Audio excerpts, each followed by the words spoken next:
Solidão.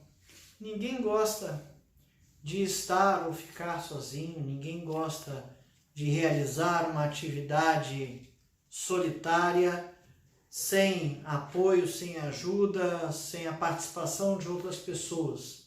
Uma outra atividade até a gente aceita fazer, mas no geral, quando a gente faz alguma coisa, a gente espera um reconhecimento, a gente espera uma popularidade, a gente espera algum feedback daquilo que a gente está fazendo, algum retorno.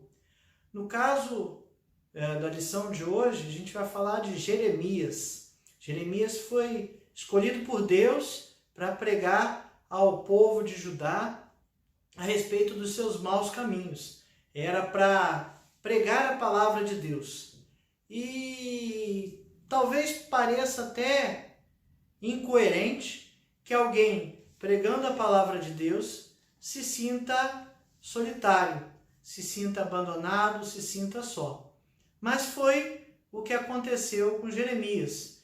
Até mesmo porque o que Deus mandou ele falar não era algo agradável, era algo que confrontava o povo, era algo que ele precisava dizer, o que ele precisava dizer era que o povo estava errado.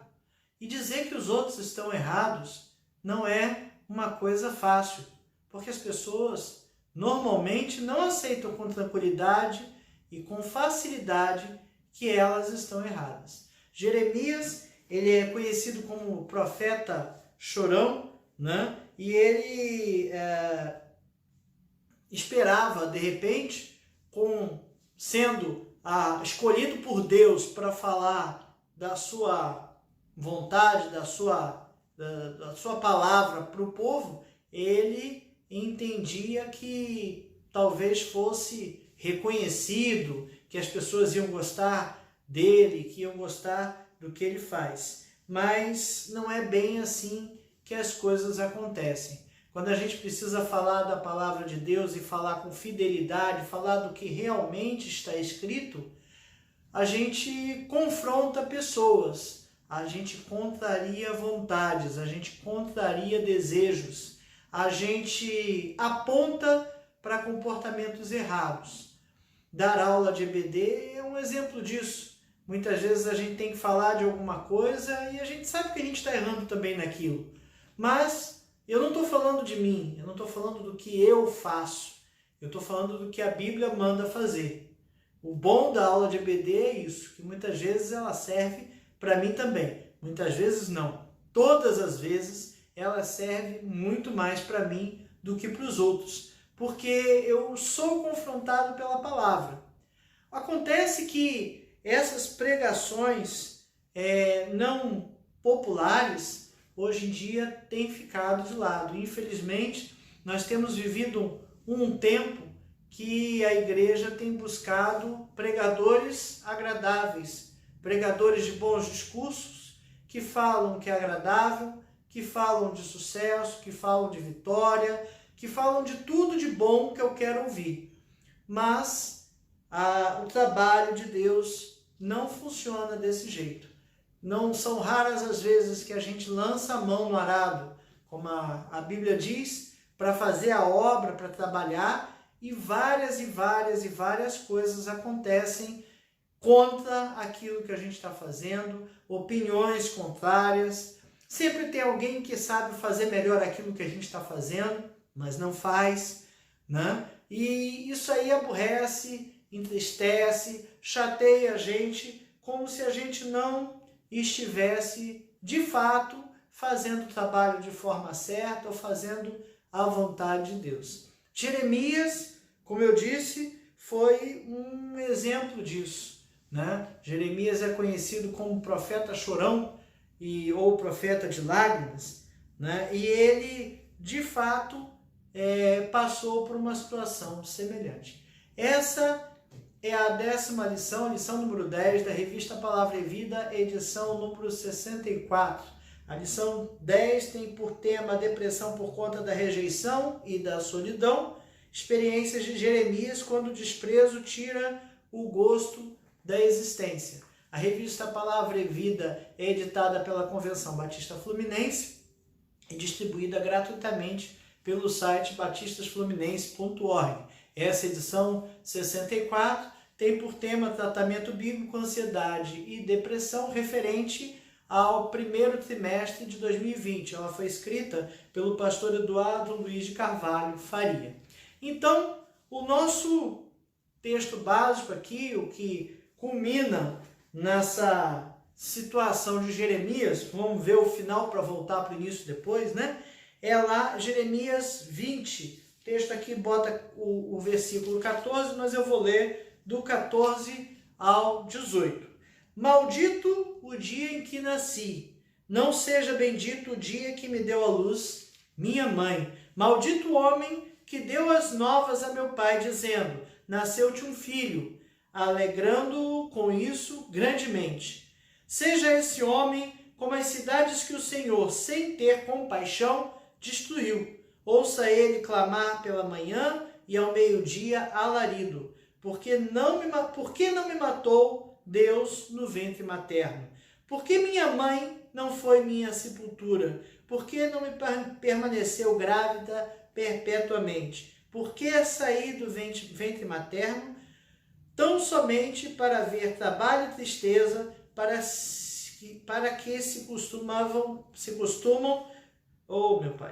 consumam de vergonha os meus dias? Porque eu saí do ventre da minha mãe para ver apenas vergonha. Bom, vamos lá. Esse texto expressa um sentimento profundo de tristeza de Jeremias. Ele está arrasado, ele está questionando a sua existência, como vários outros personagens que a gente viu ao longo desse trimestre. Jeremias, ele foi comissionado por Deus ainda em tenra-idade. Na realidade, ele foi comissionado por Deus ainda no ventre materno. Então, Jeremias 1, versículos 5 a 8, diz assim, antes que eu fosse formado no ventre materno, antes que eu te formasse no ventre materno, eu te conheci. E antes que saísse da madre, te consagrei e te constituí profeta às nações. Então, lhe disse eu, Senhor Deus, eis que não sei falar, porque não passo de uma criança. Mas o Senhor me disse, não digas, não passo de uma criança, porque a todos a quem eu te enviar irás, e tudo quanto eu te mandar falarás. Não temas diante deles, porque eu sou contigo para te livrar,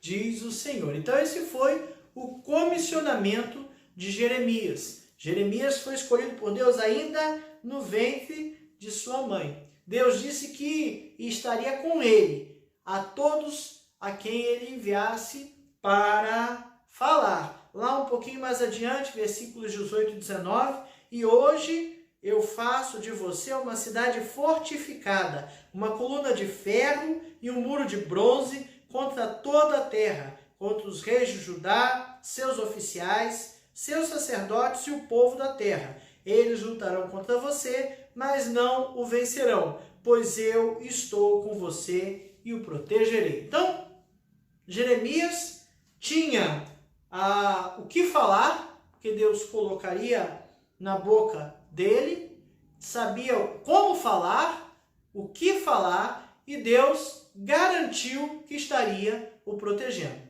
Não precisaria de mais nada, tinha a missão e tinha os meios, tinha a forma como fazer. O que falar? Deus botou lá em Jeremias 2,13, o meu povo cometeu 2 crimes. Eles me abandonaram a mim, a fonte de água viva, e cavaram suas próprias cisternas rachadas, que não têm água.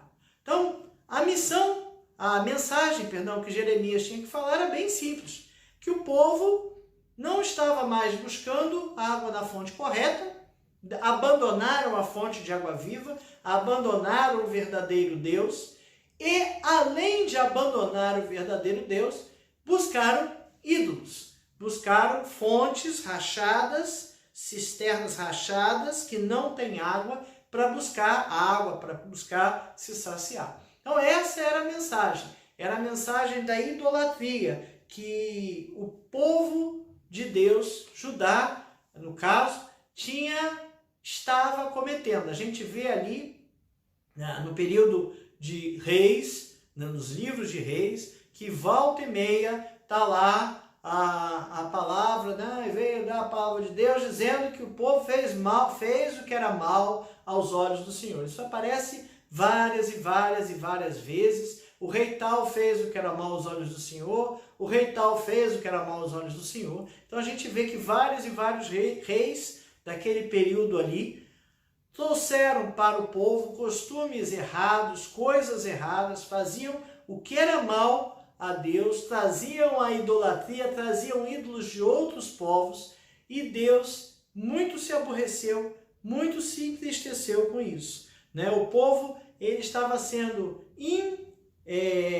infiel, e insensato. Estava deixando a água viva para buscar fontes em outras cisternas rachadas, cavando outras cisternas rachadas. É a imagem que ele coloca aqui. Deus deu uma missão grande a Jeremias, falar da sua própria palavra. E hoje a gente tem profetas. Eu gosto de lembrar algumas coisas, alguns aspectos a respeito dos profetas. Os profetas são de um tempo em que Deus não tinha acesso direto, não tinha dado acesso direto a ele dos homens. Hoje a gente tem o acesso direto ao Pai. A gente pode falar com Deus e ouvir a sua voz através da sua palavra ou de outros meios. Mas a gente tem esse acesso direto. Antigamente, o povo tinha que levar a oferta para o sacerdote e o sacerdote precisava sacrificar, ele que fazia isso. E o profeta era uma pessoa escolhida por Deus para falar diretamente ao povo. Hoje a gente ainda ouve Deus falar através dos pastores, mas a gente pode, de fato, ouvir diretamente a voz de Deus também. Não falando, ou, enfim, a gente consegue ouvir de várias formas. A gente consegue ver a palavra dele na nossa vida de várias formas. Não é necessário, obrigatoriamente, que alguém ouça e venha nos contar. Mas naquele tempo, Deus usava muito a figura do profeta, principalmente quando as coisas estavam descambando para a ignorância, totalmente errado. Bom, mas aí a gente tem duas tensões ou dois problemas aqui com relação ao que Jeremias estava passando. O pastor aqui coloca a primeira tensão, a segunda tensão. O primeiro problema ali era a questão da popularidade, Como eu disse, hoje a gente tem pregadores, igrejas que buscam popularidade, igrejas que buscam templos cheios.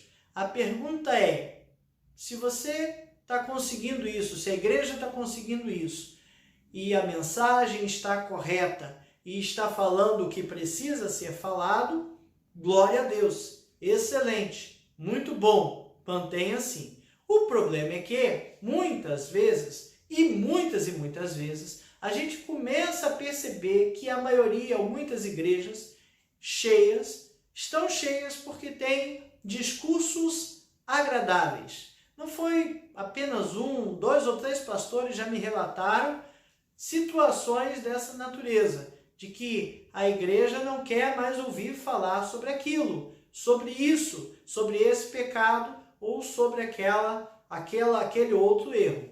Por quê? Porque falar do pecado é confrontador. Confronta as pessoas e ele é algo que todo mundo sabe que é condenável, mas precisa ficar às claras e quando Deus manda falar, a gente tem que falar mesmo, os pastores têm que falar mesmo, só que essa mensagem não é uma mensagem que chega agradável aos ouvidos daqueles que têm que ouvir, dos nossos ouvintes.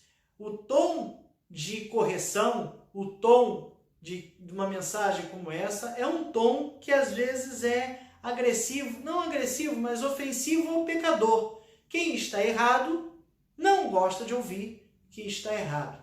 E quando a gente abre a Bíblia e fala, olha, a Bíblia está dito isso. É isso que é o que eu creio e é isso que está na Bíblia. Se você quer seguir a Cristo, se quer seguir a Deus, é isso que tem que ser feito.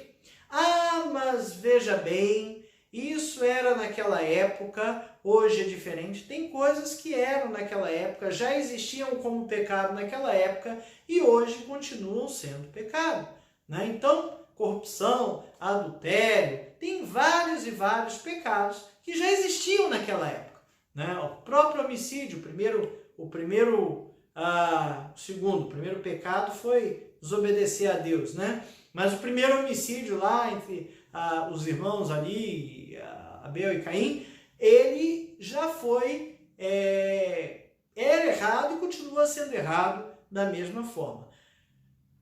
Primeira atenção que Jeremias recebeu, né, foi que as pessoas queriam calar o mensageiro.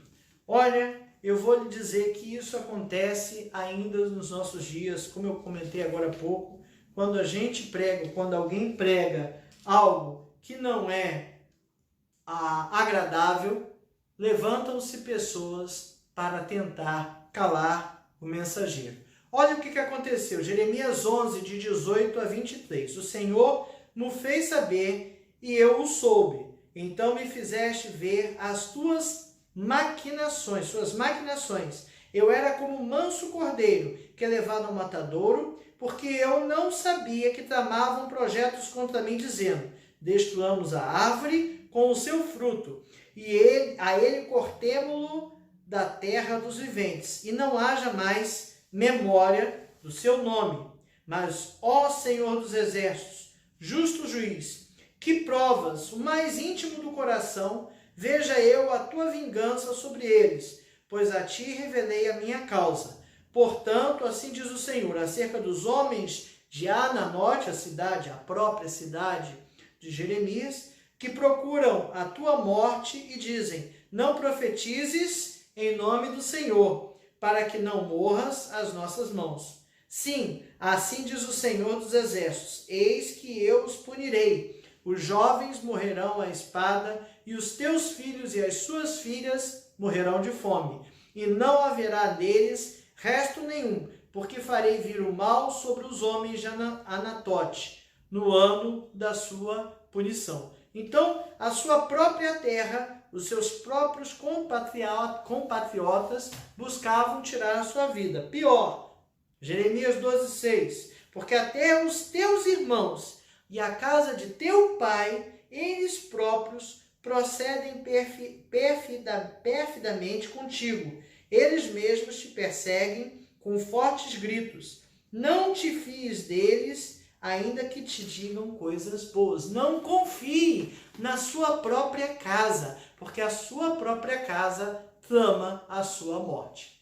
Então, o primeiro problema de Jeremias foi que tinha muita gente querendo matar, simplesmente porque ele estava pregando algo que era correto, era a mensagem de Deus, mas ofendia aqueles que estavam em pecado. Esse foi o seu primeiro problema. Imagine-se nessa situação. Que desagradável. Você está ali pregando, e você fala alguma coisa dentro da palavra, nada errado, dentro da palavra, mas que ofende alguém que está exatamente naquele pecado, naquele erro, naquele adultério, naquela pornografia, enfim, naquele crime ali, né? naquele pecado. O camarada que está tentando facilitar, estamos na época do imposto de renda, estamos tentando facilitar aqui a restituição do imposto de renda. Infelizmente, no nosso país, cultura bem conhecida, mas está errado, é pecado, dai a César o que é de César, dai a Deus o que é de Deus. Se não é teu, você não pode lançar a mão. Olha, mas isso ofende, não é bem por aí. Veja bem, né? Então, quando você começa a confrontar as pessoas que estão fazendo as coisas erradas, elas se incomodam, tá? E não precisa necessariamente, Jeremias não estava pregando contra A, B ou C. Ele estava pregando contra o povo que estava fazendo o que era mal aos olhos do Senhor. A segunda atenção de Jeremias é que todos eles os amaldiçoaram. Jeremias 15, 10 e 11. Começou a aparecer ali o que aconteceu. Jeremias 15, 10 e 11. Ai de mim, minha mãe, pois me deste à luz homem de rixa e homem de contendas para toda a terra. Nunca lhes emprestei com usura, nem eles me emprestaram a mim com usura. Todavia, cada um deles me amaldiçoa. Diz o Senhor, na verdade, eu te fortalecerei para o bem e farei que o teu inimigo te dirija súplicas no tempo da calamidade e no tempo da aflição. Eu nunca fiz nada errado, mas as pessoas buscam me cercar e me atacar. A história do ser o certinho, né? Quando todo mundo está fazendo a coisa errada e você é um camarada que quer fazer aquela coisa certa. Dá uma paradinha ali em fila dupla. Não posso parar em fila dupla, não vou parar em fila dupla. Não, mas o que custa? Todo mundo faz. Qual o problema? É rapidinho, não vai atrapalhar ninguém. Tá errado. Não, tá errado. Você vai fazer, você vai ser um certinho. Todo mundo vai ver aquilo ali como ofensa, só porque você não faz. Estou falando uma coisa pequena, né? Mas eu costumo citar também os radares, né? O pessoal vem chutado, aí chega o radar, freia, passa na velocidade e continua, como se nada tivesse acontecido.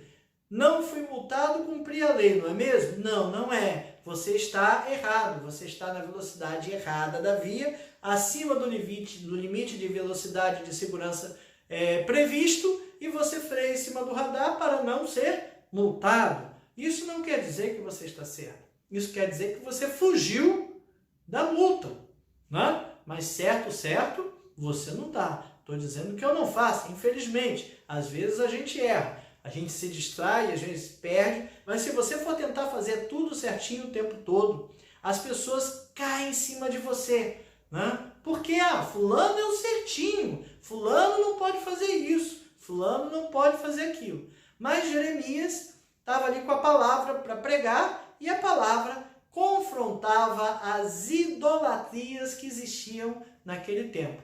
E nós? Será que a gente tem tido idolatrias? Esse não é o tema da lição, não, né? Mas aí eu fico pensando, que idolatrias a gente tem no nosso dia a dia? O que tem sido o nosso ídolo? O que tem consumido o nosso tempo?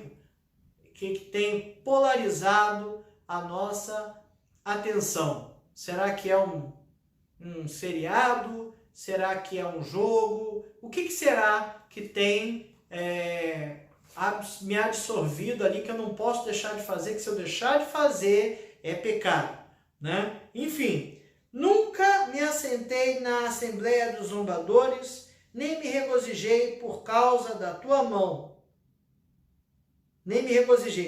Por causa da tua mão me assentei solitário, pois me encheste de indignação. Como Jeremias estava pregando o que não agradava aquele povo. Primeiro, o povo buscava matá-lo, né? Acabar com a raça dele. Tira o mensageiro, que a mensagem para e aí a gente não ouve mais nada.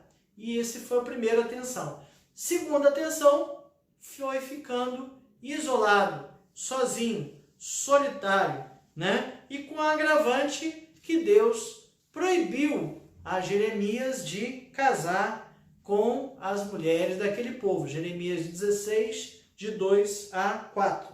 Não tomarás mulher, não terás filhos nem filhas neste lugar. Porque assim diz o Senhor acerca dos filhos e das filhas que nascerem neste lugar, acerca das mães que os tiverem, dos pais que os gerarem nessa terra. Morrerão vitimados de enfermidades e não serão pranteados, nem sepultados. Servirão de esterco para a terra. A espada e a fome os consumirão, e o seu cadáver servirá de pasto às aves do céu e aos animais da terra. Deus não queria que Jeremias casasse ali, tivesse filhos, construísse família, porque já havia ali decretado, Deus já havia decretado a morte de todas as mulheres e crianças e todas as pessoas daquele lugar. A gente vê algumas outras situações assim, Sodoma e Gomorra, em que buscava-se ali alguém que pudesse escapar e só a família de Ló ali escapou, mesmo assim a mulher de Ló, né, olhou para trás no sentido de teve saudade daquilo que existia lá, né, sentiu falta, poxa, mas vai destruir mesmo, era tão bom. É esse sentimento que condenou a mulher de Ló e a fez transformar em estátua de pedra, né? E vê-se que naquela cidade ele até convivia, tinha seus amigos, mas não confrontava.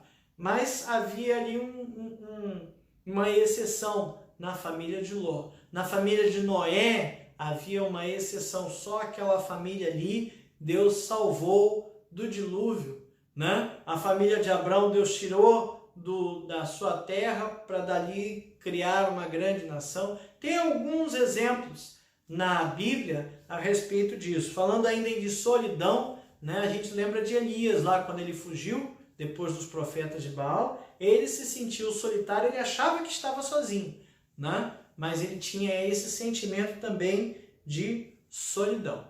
Bom, perante este quadro que parecia desesperador, de que vão me matar, ou melhor, vão tentar me matar, estão tentando me matar, e eu fico isolado, sozinho, no meio de todo mundo, nem na minha própria família.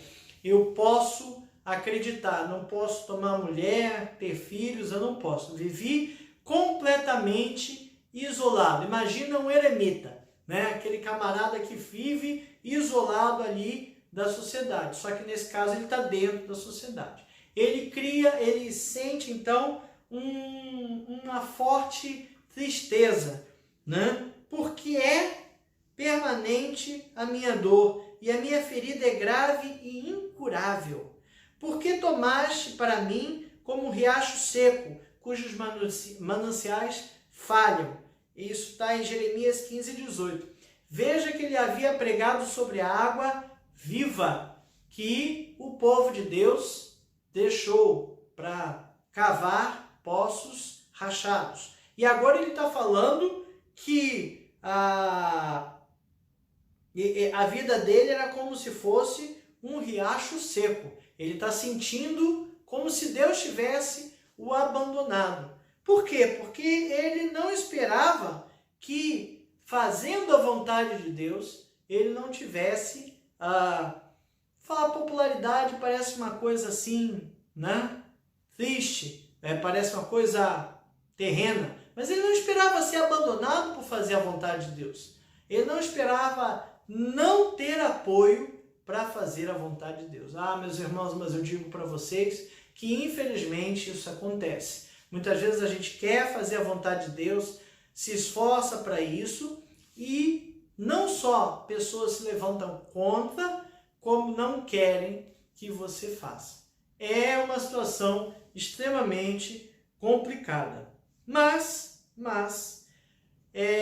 Deus responde a Jeremias, né? Qual foi a resposta de Deus a Jeremias? Desamparei a minha casa, abandonei a minha herança, entreguei a amada da minha alma na mão dos meus inimigos. Tornou-se a minha herança para mim como leão numa floresta. Levantou a sua voz contra mim, por isso eu a odiei. Deus está dizendo para Jeremias, olha, se você está triste porque você está sozinho, abandonado, se você está triste porque maquina a tua morte, imagina eu que estou entregando o meu povo escolhido na mão dos inimigos para os matar, porque eles não foram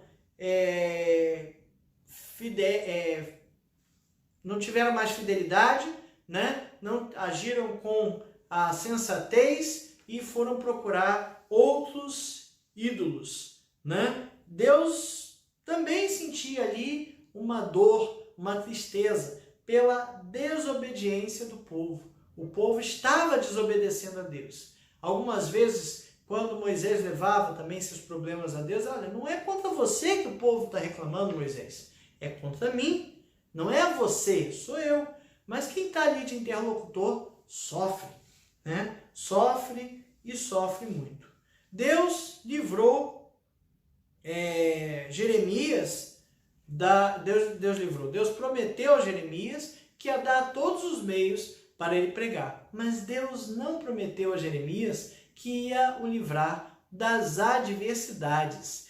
E é um ponto importante que a gente perceba que quando a gente vai fazer a obra de Deus, as adversidades vão aparecer. Ninguém taca pedra em árvore que não tem fruto. Não tem graça tacar pedra num telhado que não é de vidro. Se o telhado é de vidro, vamos tacar pedra que vai quebrar, vai ser bonito, vai ser esfacelar, cair tudo, né? Se a árvore tem fruta, vamos tacar pedra para derrubar a fruta e pegar a fruta, não é assim? Então ninguém taca pedra em árvore que não tem fruto. E quando a gente se lança a fazer a obra, estas coisas acontecem, realmente acontecem. E muitas vezes a gente fica em solidão. Bom, Jeremias, né, ficou ali naquele estado de desespero que eu li para vocês lá em Jeremias 20, do 14 até o 18. Maldito o dia que nasci. Não seja bendito o dia em que me deu a luz a minha mãe, né? Ainda lá no 18. Por que saí do ventre materno tão somente para ver trabalho e tristeza e para que se consumam de vergonha os meus dias? Jeremias esperava um resultado palpável do trabalho dele, né? E a gente, infelizmente, não é diferente. Quando a gente faz uma obra na igreja, a gente quer um trabalho palpável, quer um resultado palpável, que gente venha, que goste dali, da atividade, que elogie, enfim, faz bem para os nossos ouvidos e para o nosso ego, para o nosso coração. Mas, quando Deus manda fazer alguma coisa, Ele não está mandando fazer alguma coisa, falar alguma coisa, pregar alguma coisa, para que você se sinta satisfeito com isso. Ele está mandando fazer a obra e muitas vezes esta obra vai reverter, vai voltar para você como algo, não vou falar desagradável, mas algo desafiador.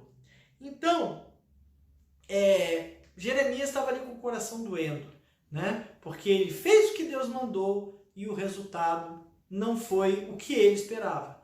Mesma coisa ali de Elias, lembra? Ele fez lá o que Deus mandou, matou os 400 profetas de Baal e agora foge. Foge porque buscam te matar. Eles buscam te matar. Jezabel busca te matar. E aí, dá no pé porque, entre aspas, deu errado. Vamos parar para pensar que muitas vezes a gente tem pastores nos nossos meios que estão pregando a palavra que agrada a Deus. E pregando a palavra que agrada a Deus, eles vão ter que dizer muitas vezes: eu não concordo com isso, a Bíblia não concorda com isso. O que é mais básico, né? Mais fundamentado. É opinião, a Bíblia é a palavra de Deus. Né? Então, se a Bíblia não concorda com o que você está fazendo, eu digo isso para você, não estou dizendo de mim, estou dizendo da Bíblia. E muitas vezes os nossos pastores precisam ter essa palavra dura. Né? A correção, ela não é uma palavra amigável. O pai, a mãe, corrige o seu filho. E corrigir não é necessariamente tratar com delicadeza, carinho. Meu filhinho. Não, você está errado. Nenhum filho gosta de ouvir você está errado. Mas quando a gente precisa falar, a gente tem que falar, você está errado. É o pai. E o profeta de Deus, o pastor, o mensageiro de Deus, tem que trazer muitas vezes essa mensagem. é uma mensagem dura e a gente precisa ouvir, entender e apoiar essa pessoa. Então, os mensageiros que trazem para a gente mensagens baseadas na Bíblia, confronte o que você ouve com a Bíblia. Graças a Deus a gente tem isso. Se o que ele está falando de fato está na Bíblia e você realmente está ouvindo que você está errado, que eu estou errado, por mais que isso doa, você tem que apoiar essa pessoa, porque ela vem de Deus. É algo complicado, mas a gente precisa falar. Por outro lado, quando a gente está nessa situação de falar o que não é popular, mas é o que é certo, o que está na Bíblia, a gente precisa também nos policiar para que a gente espere reações que não são aquelas as mais populares possíveis. Né? Que não são populares, são reações impopulares. Né? Eu costumo brincar e dizer, quando fala assim, mais é conjunção adversativa, a pessoa já quer contrapor. Então, se eu estou falando alguma coisa aqui na Bíblia, ali está escrito na Bíblia, com letras claras, garrafais, como a gente fala, né? E alguém vem, mas não é bem assim, veja por outro lado, então está tentando te enrolar, né? E aí você já vê que aquilo ali não é uma mensagem popular. E a gente se sente muitas vezes triste, porque aquela palavra que a gente fez, aquele trabalho que a gente desempenhou, desenvolveu, não foi à frente. Não é nossa a colheita, não é nossa o resultado é de Deus. E se a gente tem certeza que está fazendo a vontade de Deus, mete a cara e vai, mesmo sendo a exceção, mesmo sendo a pessoa que vai ficar isolada, mesmo sendo a pessoa que os outros digam, para de falar nisso, porque a gente não quer que você fale disso. Como eu já disse, já ouvi de pastores ouvindo, olha, pastor, a igreja não quer ouvir mais sobre esse assunto. O senhor para de falar nesse assunto porque não está dando certo. Eu te porei contra este povo, como forte muro de bronze, e pelejarão contra ti, mas não prevalecerão contra ti. Mas não prevalecerão contra ti, porque eu sou contigo, para te guardar, para te livrar deles, diz o Senhor. Jeremias 15, 20. Que Deus nos ajude a entender os nossos líderes, para que eles, falando o que vem de Deus e nos confrontando, nós consigamos o apoiar. Mesmo às vezes aborrecido, mesmo vendo que é um problema que eu não vou conseguir me livrar tão fácil e eu vou ter problemas com isso. Agora, atenção, infelizmente, temos muitos pastores, muitos pregadores que por estar nessa situação de pregar o que Deus está mandando, mas que não está agradando o povo, porque é uma mensagem de confrontamento, eles estão entrando em quadros depressivos. A gente precisa prestar muita atenção nisso. Quando um pastor precisa disciplinar a igreja de forma repetida, tenha certeza que ele não se sente bem com isso, mas está fazendo a vontade de Deus. E ele vai sentir-se isolado e ele vai sentir-se solitário. E talvez até ameaçado. Precisamos estar atentos a todas essas coisas. Deus nos ajude a nós mesmos a não sermos pegos nessa situação de achar que não vale a pena o que eu estou fazendo, mas também a identificar nos nossos pastores e líderes aqueles que precisam um amparo, precisam uma conversa, um ombro amigo, para que possam prosseguir naquilo que Deus mandou eles fazerem. Amém.